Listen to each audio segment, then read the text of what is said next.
Guys, welcome to my channel Shreshtha's কিচেনে। আজকে আমি তোমাদের জন্য ছোট্ট 1 মিনিটের একটা ভ্লগ নিয়ে এসেছি।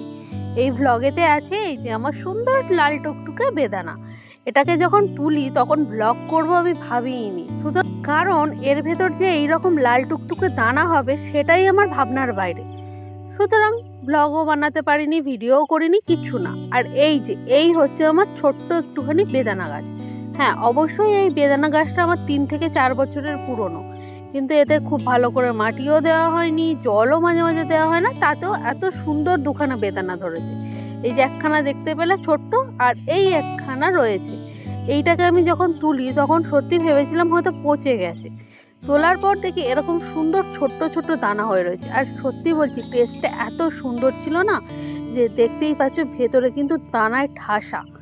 নর্মাল একটা বেদানায় যেমন দানা হয় ঠিক সেই রকম দানাই হয়েছিল। আর টেস্ট তো অসাধারণ আছেই, আমি খেয়েও দেখেছি, বাড়ির লোককেও খাইয়েছি। আর তোমাদের কাছেও যদি নিজের হাতে চাষ করা বা পুঁতে থাকা গাছ এরকম কিছু থেকে থাকে তাহলে অবশ্যই আমাকে কমেন্ট করে জানিও। আর আমার এই চ্যানেলটাকে সাবস্ক্রাইব করতে ভুলো না যেন। Thank you.